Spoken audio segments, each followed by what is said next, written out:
Press के भाइयों और बहनों, कुछ दिन पहले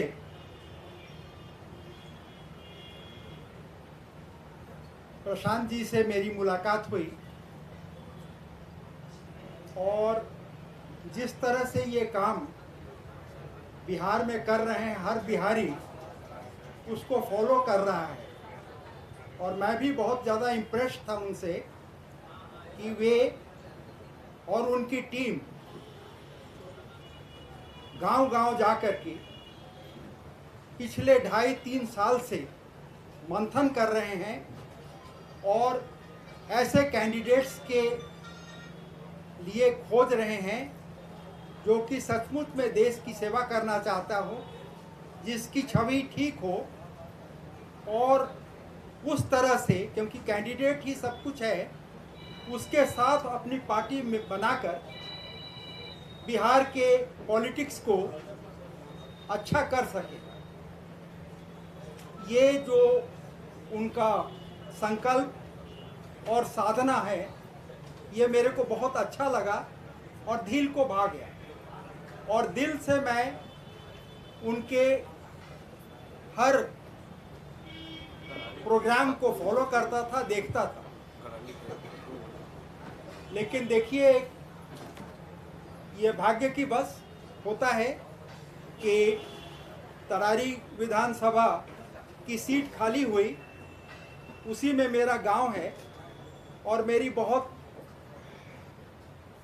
जो है यादें उसके साथ लगी हुई हैं।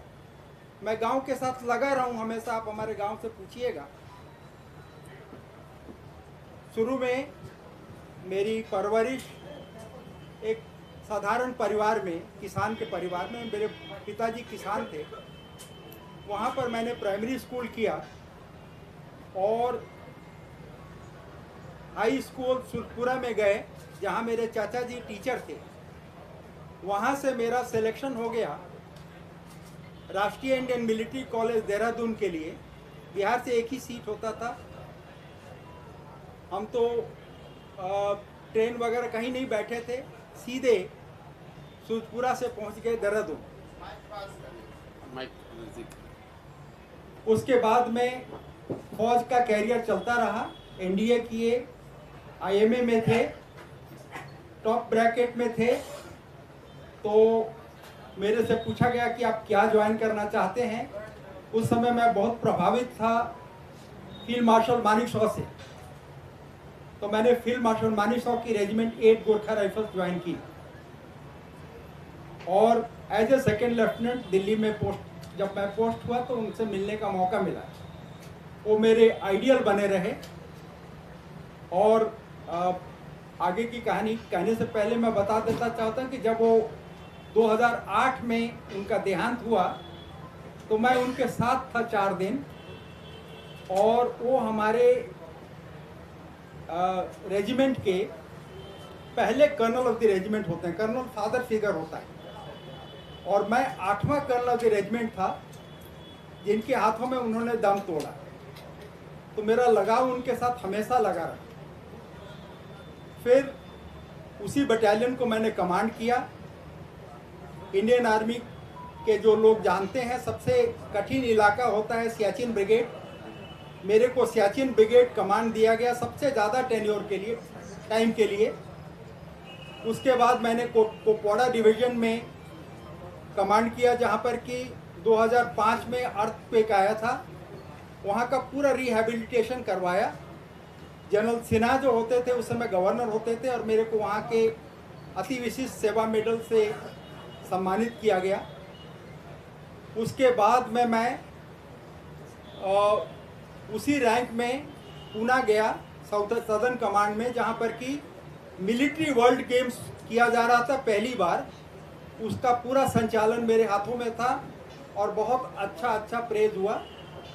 उसके बाद में मैंने लेह का, जो कि हमारे इंडियन आर्मी का सबसे कठिन और सबसे बड़ा कोर है, उसका कमांड दिया गया। उस समय चाइनीज़ का जो बिल्डअप हो रहा था, उसके लिए पूरा आर्मर्ड रेजिमेंट्स और टैंक्स उस समय मेरे को, मैं अपना श्रेय ले सकता हूं कि मैंने उसको इंडक्ट कराया। वहीं पर वो जो बॉर्डर के जो बना हुआ डिफेंसेस और इंफ्रास्ट्रक्चर बन रहे हैं वो उस समय स्टार्ट किया गया, जबकि अब बहुत अच्छे क्वालिटी के हो गए हैं। उसके बाद मैं आर्मी कमांडर बन करके जयपुर में गया। जयपुर में 1 साल काटने के बाद में मेरे को दिल्ली में वाइस चीफ के तौर पर बुला लिया गया। वाइस चीफ के तौर पर जब मैं था तो उस समय उत्तराखंड का जो त्रासदी हुई थी उसका पूरा ऑपरेशनल कंट्रोल मैं ऑप्स रूम से किया। और उसके बाद जब मैं रिटायर किया 2013 के अंत में, एक दिन भी गैप नहीं था मेरे लिए। 4 साल के लिए मेरे को आर्म फोर्सेस ट्रिब्यूनल में एडमिनिस्ट्रेटिव मेंबर के तौर पर वहां पर नियुक्ति किया गया। अब जब मेरा पूरा 41 साल फौज की नौकरी, 4 साल जज की नौकरी, ये सब पूरा होने के बाद जब मैंने पीछे देखा तो मैंने कहा कि अपना मैंने फर्स्ट इनिंग्स जितना हो सकता था देश की सेवा में लगा दिया। अब सेकेंड इनिंग्स में मेरे को अपने गांव की तरफ जाना है। तो मेरा जब प्रशांत जी ने ये प्रपोजल दिया तो मेरे को लगा कि अब मैं इसी के लिए देख रहा हूँ कि जो बचा खुचा समय है वो वापस अपने समाज को देने में बिताऊं। तो जब मैंने अपने गांव से पूछा तो गांव में बहुत उत्साहित हुए लोग, सब लेडीज वगैरह, पूरा घर भर गया। सबका यही था कि बबुआ तू जा, हमनी के लाइफ अच्छा करो। ये जो है ये दिल को छूने वाली बात है। एक हमारे कर्नल साहब थे राजेश सिंह, तो उन्होंने मेरे को फ़ोन किया कि सर हम आपके गांव गए थे और उससे पीरों में पूछ रहे थे कि करत गांव जाने का रास्ता कौन सा है। तो उस लड़के ने बोला अच्छा आप जनरल साहब के गांव जाना चाहते हैं? दिल्ली, नोएडा जहां मैं ये था वहाँ कोई नहीं जानता मेरे को, लेकिन यहाँ अभी भी मेरे को लोग उतनी प्यार और इज्जत से याद करते हैं। अभी मेरा समय है कि उस प्यार और इज्जत को वापस करूं। बच्चे मेरे सेटल हो गए हैं, वाइफ नहीं है, तो अब मैं अपना समय सेवा में उस समाज को देना चाहता हूं जिन्होंने मेरे को इस लायक बनाया।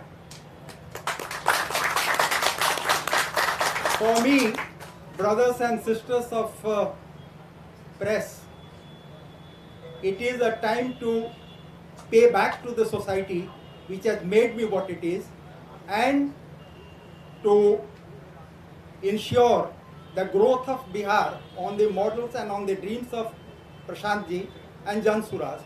And let us bring a very clean and healthy politics so that our country and our state and our district and villages do as well.